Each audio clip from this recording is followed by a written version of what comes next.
E muito bom dia, sejam bem-vindos a mais uma edição do Em Pauta, o seu programa de entrevistas aqui na URNTV. Não muda de canal, não fecha o vídeo, não espero que não esteja provocando nenhum tipo de estranhamento, mas ainda sou eu, seu apresentador Danilo Queiroz. O porquê desse negócio um pouco mais despojado, talvez até meio alternativo, disse ele usando uma referência mainstream. Mas é porque hoje o assunto do Em Pauta é sobre o Dia Mundial do Rock, que aconteceu nessa última quarta-feira, dia 13 de julho. Olha, você que está nos assistindo, você pode deixar o seu comentário no vídeo do youtube.com/URNTV e também, para você que está nos assistindo pela TCM, canal 23.1, basta interagir com a gente no @URNTV lá no Instagram. E olha, como a gente já avisou, hoje nós vamos falar sobre rock and roll, ou rock, depende um pouco de como você prefira chamar. E hoje nós vamos trazer no programa daqueles que dos maiores entusiastas do gênero por aqui, e mostrar pelo menos assim, eu talvez não conheça muita gente, mas cita-se, muito obrigado por nós, o professor Fabiano Mendes, que é, inclusive, professor e doutor de História pela Faculdade de Filosofia e Ciências Sociais da UERN, está aqui conversando com a gente sobre tanto o Dia Mundial do Rock quanto também sobre o gênero. Seja muito bem-vindo, professor. Negócio meio gratuito, né? Foi gastado meio gratuito. Obrigado, Danilo. Prazer. Obrigado pelo convite. Obrigado à equipe da UERN-TV. E é sempre bom falar de rock. Entusiasta é uma palavra muito forte, Danilo. Eu não sou mais tão frequentador, não sou mais tão... não circulo mais tanto. Digamos que eu sou um bom consumidor de rock e tento honrar um pouco a trajetória do ritmo e da cultura rock. Um consumidor esporádico que, acima de tudo, também tem a condição de acabar exibindo pra gente toda a questão histórica pertinente ao rock. Antes da gente chegar nesses detalhes sobre historicidade e tudo mais, só conta pra gente um pouco da sua relação com o rock, como você começou a ouvir e, com base em gosto, suas bandas favoritas. Ah, meu Deus. A polêmica já vai começar logo do começo, né? Vai começar logo na saída.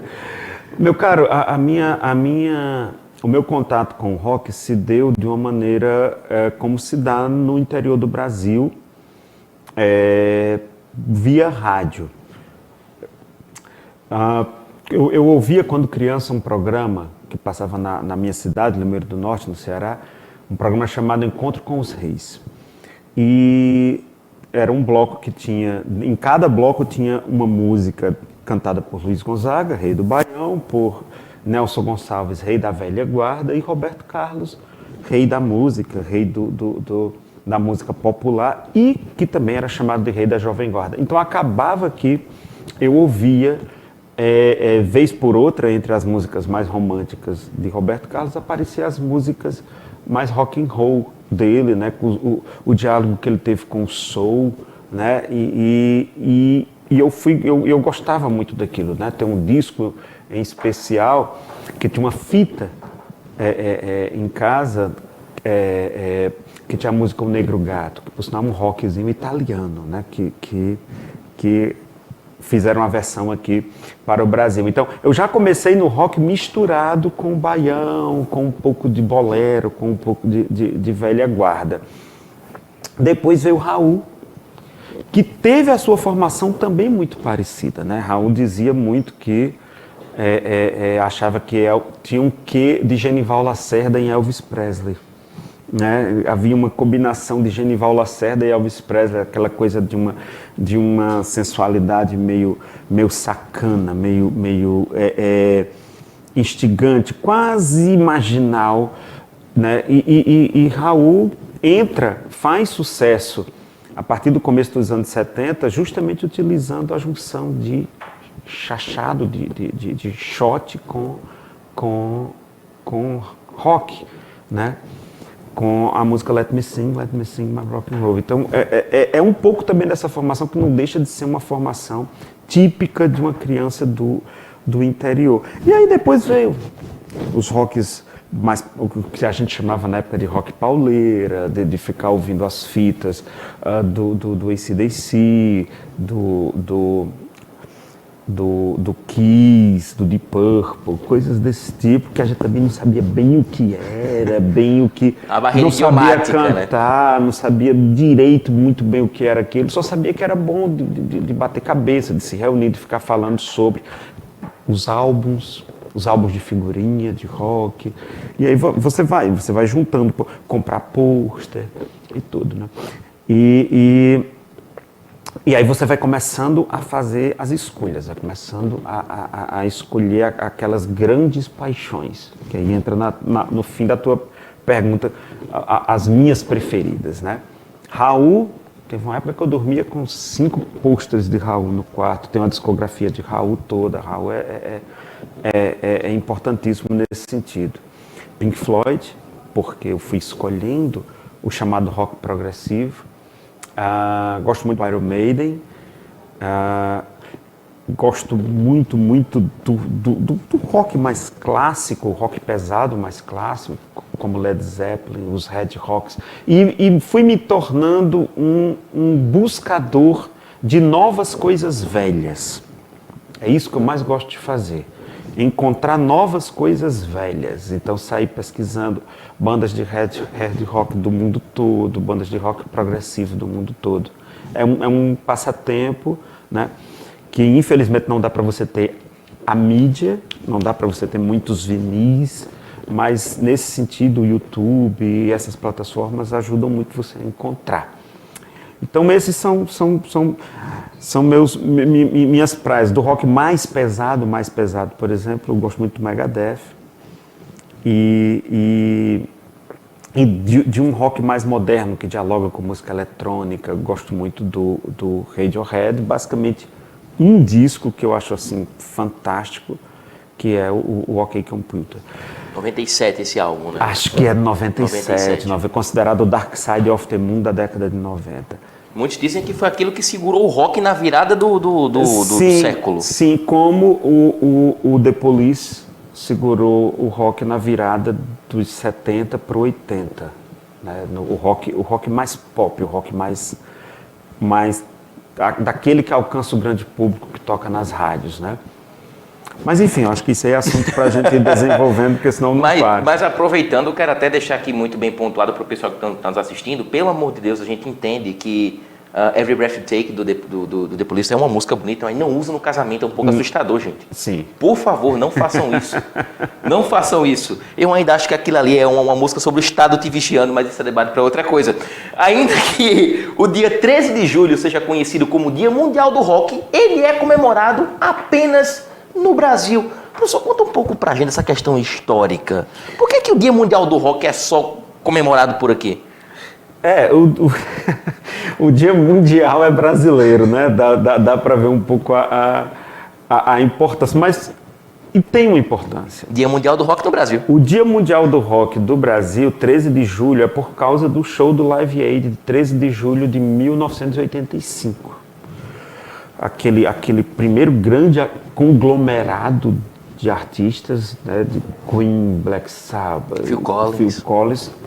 Phil Collins teria sido quem sugeriu, a pessoa a sugerir que colocasse aquele dia 13 como o dia do rock. A coisa não pegou por lá. Aqui, 2 rádios, se eu não me engano, uma de São Paulo, não lembro a outra, começou a incentivar. Comprou essa ideia e trouxe essa ideia e ficou. Mas, acho que nos Estados Unidos, o dia 9 de julho, por exemplo, é considerado mais apropriado para o dia do rock, porque, se eu não me engano, foi a data que Elvis Presley gravou o disco para dar de presente para a mãe, né, com a música That's Alright Mama, uma coisa assim. E pela gravadora Sun Records, que viria a ser o berço da explosão do rock nos anos 50. O senhor acredita que ainda exista uma certa resistência cultural ao rock no Brasil? Ou isso já acabou e foi aquele negócio que era aquela força, o pessoal rejeitava e agora caiu mais para uma vanguarda? O pessoal que curte rock é o pessoal mais abaixo do radar, por assim dizer. Talvez eu vá te dar uma resposta mais pessimista. Eu acho que não existe uma resistência ao rock. Eu acho que existe uma desistência do rock. Desistência do rock? É um pouco apocalíptica a resposta, né? É, porque a partir do momento em que você consome ou precisa fazer referências ao passado do rock, é como é quase como se houvesse uma grande indiferença, na verdade. Virou um ritmo a mais, virou uma cultura de boutique, algo que vai se infiltrando em outras culturas e por lá vai ficando como um nicho, né? Eu acho que o fenômeno do Greta Van Fleet ajuda a entender um pouco isso, né? Para quem não conhece, a banda Greta Van Fleet, formada recentemente, é não vou dizer uma cópia, porque é muito forte, mas é uma citação muito direta de um Led Zeppelin. Então ele preenche uma lacuna que o pessoal Ele preenche uma lacuna que vai. Agora, morrer, não. Você tem ótimos discos sendo lançados constantemente. Tem uma banda francesa de um rock mais pesado e experimental chamado Gojira. Acho que é Gojira o nome. Vou falar. Que é fantástico, né? Você tem bandas ainda no progressivo como Porcupine Tree, que são fantásticas, são realmente bandas muito boas que dão uma oxigenação ao que foi o progressivo, ao que foi o hard rock. Só que o mainstream não está mais aberto para o rock. Eu acho que essa resistência aí não é uma resistência por conta de tatuagens de cabelo, de cultura já rock. Já foi. Acho que não. Eu acho que é porque simplesmente não é mais comercial, não cabe mais. Se um dia couber, volta. Mas acho que não. Aí o pessoal que de repente quer se aproveitar disso, aí acho que é uma lacuna que de repente vem o rock mais alternativo, que pega um pouco do pop, que pega um pouco de outros gêneros. Sim. Vou aqui dar carteirada que eu sou fã deles. The Strokes faz isso, por exemplo. Inclusive, lançaram um álbum agora de 2020 muito bom. Opinião. Não, eu não ouvi. Mas, enfim, é uma resposta até um pouco pessimista, mas eu acho que, como você disse, como é um passatempo, dá para poder acabar desenterrando algumas coisas interessantes. Dá. Se vai voltar ou não, se você vai ter uma outra onda ou não, aí é uma... A Anitta gravou um single aí recentemente que é um rock pop, mas é um rock. A Miley Cyrus, por exemplo, gravou um disco agora aí completo de diálogos com rock, né? Sobretudo aquele rock ali na virada dos 70 para o 80, né? Um punk rock, né? Tá aí o Metallica fazendo shows, tá aí o Megadeth fazendo show, o Dream Theater fazendo shows. Eu tô falando desses gigantes que ainda... Acho que o Ozzy tá para gravar um disco agora, rápido. Pois é, também, comendo ou não cabeça de morcego, mas daqui a pouco a gente vai falar disso. O Em Pauta, que hoje tá bem rock and roll, volta daqui a pouco, não saia daí.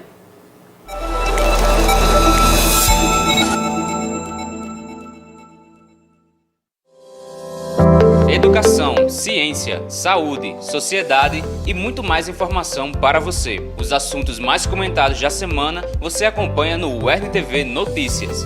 Toda quarta-feira, às 11h30 da manhã, no canal 23.1 e também no YouTube da UERN-TV. Tem músicas que eu escuto e eu me arrepio, eu me emociono, traz um sentimento diferente. Buscando boa música? Bora lá! É só entrar no embalo desse Brasil de muitos ritmos, de várias vozes, de todos os cantos e recantos do nosso país. Você vai ficar com o ombrinho balançando, com a cabecinha balançando e curtindo o som. Baixa Musical, todo domingo, a partir de 9 da manhã, no Futura. Que tal desvendar pequenos e grandes mistérios comigo? Eu tô pronta para investigar todas as curiosidades e os principais assuntos da biologia. É isso aí, a gente vai se encontrar para falar sobre ciências humanas, plantas, animais, de tudo um pouquinho.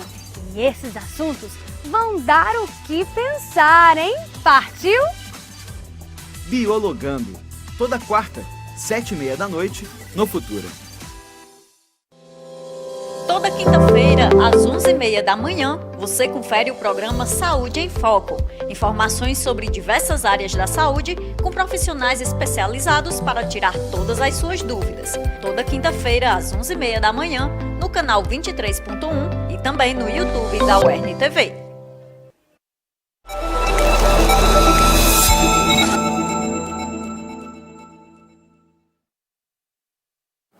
E nós estamos de volta com o Em Pauta, o seu programa de entrevistas aqui na UERN TV. E hoje o assunto é o rock and roll. Isso em comemoração ao Dia Mundial do Rock, que aconteceu nessa última quarta-feira, 13 de julho. É uma data comemorada apenas aqui no Brasil, mas a gente já falou disso no nosso último bloco. Olha, para você que está nos acompanhando pelo canal 23.1 da TCM, se estiver gostando desse programa, deixa lá o seu comentário, vai.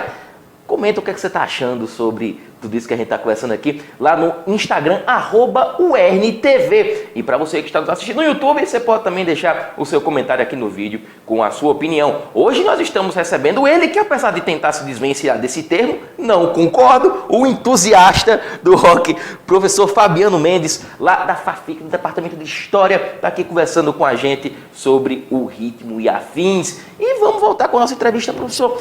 O senhor falou sobre essa questão de tudo mais. Vamos voltar para o rock lá atrás, a esse resgate. E um negócio que promove muito esse resgate é o uso de músicas e trilhas sonoras, inclusive em obras recentes, mas que estão usando todo esse processo. E aqui eu posso citar um exemplo de um dos fenômenos da cultura pop atualmente, que é a série Stranger Things, que agora na segunda metade dessa quarta temporada trouxe Master of Puppets, do Metallica, em uma cena que simplesmente fez a música voltar a estourar, com pessoas que nem sequer eram nascidas na época que o Metallica saiu. E além disso, também teve aquela música Running Up That Hill, da Kate Bush, que também aparece na mesma série. Dando outro exemplo, Guardiões da Galáxia, para quem assiste, para quem gosta da Marvel, tem toda aquela trilha sonora trabalhada nos 70, nos anos 80. Isso provoca uma insurgência do rock, mesmo voltando lá atrás? Qual a sua opinião sobre esse, a gente pode chamar de fenômeno, talvez, de resgate do rock antigo através desses grandes conglomerados de mídia? É um diálogo intergeracional. Não podemos deixar de perceber que um Guardiões da Galáxia e um Stranger Things são produtos altamente comerciais. Então, assim, quando você tem um olhar para a década de 80, para a década de 70 e os seus produtos artísticos, promove um encontro geracional e há o que nós estamos aqui chamando de consumo, né? Há um consumo de uma época, há um consumo de uma vivência. A moda gosta de fazer muito isso. E uma estética também, né? E uma estética. Por isso que eu já ia falar a moda. A moda gosta muito de revisitar, de fazer essas voltas, esses retornos, né? Para trazer elementos do passado e assim colocá-lo no mainstream de então, né? Agora, tão importante quanto essa visitação do passado e a promoção desse encontro intergeracional é perceber que os produtos ligados à imagem, produtos televisivos, de cinema, estiveram sempre muito próximos do rock. Muito próximos. São as dezenas de filmes de Elvis que ajuda... Existe um novo agora, dirigido pelo Baz Luhrmann, né, que sai esse ano. Mas é um filme sobre Elvis. Eu estou falando das dezenas de filmes que Elvis protagonizou. Tem isso também, né? Elvis protagonizou, os Beatles protagonizaram o filme. Né? Os documentários que passavam nos cinemas. Né? O The Songs Remains of the Same, do Led Zeppelin, passava no cinema aqui no Brasil, em plena ditadura militar. O Live at Pompeii, no cinema. E muitos outros que antes de ter MTV, antes de ter os canais de stream, antes de ter a internet, o cinema era o veículo para esses filmes que eram feitos ajudar a impulsionar. E o cinema também foi importante. Você não perguntou essa coisa da origem do rock, eu acho até bom, porque não dá muito para saber. Você tem ali na virada dos anos 40, pós-Segunda Guerra, para os anos 50, você tem a efervescência do blues elétrico de Chicago, você tem a mudança de um termo horrível que a Paramount usava, que era race market, músicas de negros feitas para negros, uma coisa extremamente racista. Você tem a mudança desse nome para rhythm and blues, e o country e o pop. Essa é a fusão, e o gospel. A fusão disso tudo aí, dá canções soltas de Sister Rosetta Tharpe, uma mulher negra tocando guitarra na virada dos... 1951, né? Com uma música que inclusive se chama Strange Things. Strange Things Happening Today, alguma coisa assim. Só que o boom mesmo acontece em 54. Né? 3 sujeitos gravam discos, gravam músicas. Elvis, então era um caminhoneiro, um transportador de frutas, de verdura, gravou o disco para a mãe. Chuck Berry, guitarrista negro, grava uma música que eu não estou lembrado do nome ainda, mas é antes de Johnny B. Good, acelerando um pouco o ritmo do country, uma música majoritariamente branca, e um sujeito rechonchudo chamado Bill Haley grava uma música chamada Rock Around the Clock. Você vê que tem um trocadilho, rock and roll, rock and round. The Clock é uma música sobre um relógio, uma música boba sobre um relógio. O cinema, em 1955, é quem vai estourar. E essa mesma música sobre o relógio vai estourar como trilha sonora de um filme. Um filme chamado Semente da Maldade, Semente da Violência, algo assim. 1955. Olha como nós nos espantamos com a internet hoje em dia, essa coisa da instantaneidade. 1955, no mesmo ano, vem o filme Sementes da Violência ou Sementes da Maldade, me desculpem eu não estar sabendo de certeza, vem para o Brasil. E é feita a trilha sonora desse filme. Quem grava essa música é o rock and roll do relógio, é a cantora Nora Ney, que só gravou isso. Logo depois, Calbi Peixoto, 1957, isso é tudo antes de Beatles, gravam uma música chamada Rock and Roll Copacabana. É uma história muito intrínseca do rock com o cinema, né? Com o cinema e com outros ritmos no mundo. Calbi Peixoto gravando rock, Nora Ney gravando rock. Então, é nos anos 60, né, que aqui no Brasil, por exemplo, o rock and roll vai se firmando com a Jovem Guarda. Tudo isso é muito interessante e tipo, inclusive em 55 também, Marty McFly volta não vou entrar em detalhes. Desculpa, eu tenho que só dar referência de Volta ao Futuro, senão é meu filme favorito, mas enfim, não vou entrar em detalhes sobre isso. Eu espero não receber uma resposta tão apocalíptica quanto a do primeiro bloco, mas já sem muitas grandes expectativas. Qual a sua visão acerca do rock nacional atualmente? E eu quero até dar brecha para outra coisa, porque algumas pessoas dizem assim, não sei o que, com relação aos artistas de rock, façam a sua música e não se envolvam com política. É possível você conseguir separar rock e política, que algumas pessoas têm essa ideia? Eu vou ser contra-apocalíptico agora. Mas que bom. É impossível separar política de qualquer coisa. O que dá para separar é partidarização. Isso dá para separar. Mas política não, porque o próprio meio cultural, a própria indústria do rock, do cinema, das séries, da televisão, elas são atravessadas por uma coisa chamada política cultural, seja de Estado ou seja de empresas. Ou seja, são produtos que estão atravessando períodos e estão dialogando com contingentes enormes da sociedade. Como isso não é político? Como isso não tem uma relação dialógica com passados que precisam ser revisitados e futuros que estão sendo construídos e estão no meio de conflitos que se dão no presente. E no Brasil, essa história se mistura como? No Brasil, essa história se mistura com a própria... Quem vai trazer quem vai cantar rock nos anos 70 e nos anos 80? São duas gerações aí que a gente pode trazer. O rock dos anos 60 para os anos 70, que dialoga com a psicodelia, parece ser um rock de fuga, mas é um rock de enfrentamento, é um rock chamado rock da contracultura.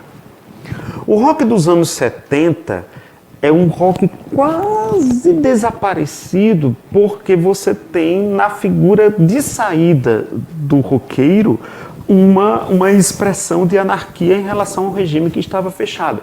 Ainda assim surgiram coisas como Secos e Molhados, que mexeram com a sexualidade, que mexeram com os tabus. Nos anos 80 tem uma frase de Cazuza que diz assim: não podendo mais ter contra quem lutar de maneira muito visível, nós acabamos lutando contra nós. E aí foi um rock mais lírico, um rock mais falando de si, né? Mas não tem como não ser político. Eu acho que isso aí demandaria outra conversa, uma conversa para exemplificar, para trazer mais elementos, mas não tem como não ser político. Nossa, é muito complicado, né? Porque tipo assim, o Pink Floyd pega, traz uma música, tipo, critica a sociedade, depois é 9 minutos de solo. É parte disso que o Pink Floyd faz. E ainda assim conseguia lugares absurdos nas paradas. Acho que até hoje o recorde ainda é de Money, que ficou mais de 600 semanas nos 200 mais. Professor Fabiano Mendes, muito obrigado por todo o contexto histórico acerca do rock e tal. A gente sabe que essa pauta aqui, ela renderia muito mais tempo para a gente poder conversar, mas infelizmente a pauta de hoje está se encerrando. No entanto, o conteúdo não acaba aqui, deixa eu te explicar. Na descrição do vídeo no YouTube, vamos estar lá com um link de uma playlist do Spotify curada pelo professor Fabiano, com sugestões de álbuns para você que é fã de rock ou que quer se introduzir na cultura do rock, poder ouvir. Um negócio meio de hiperlink, né? Tô fazendo essa promessa aqui, a gente espera completar. Mas olha, foi muito bacana estar aqui com você, professor. Obrigado. E mais uma vez agradeço a sua presença. E semana que vem, não perca mais uma edição do Em Pauta, com mais um convidado e mais um assunto. Fique ligado no nosso conteúdo no youtube.com/URNTV e também no Instagram, @URNTV. E é claro, como sempre, aquilo que já virou costume, ainda é segunda-feira, então força para nós. Faltam 5 dias úteis para o fim de semana. Até a próxima, vou ficando por aqui. Até mais um Em Pauta.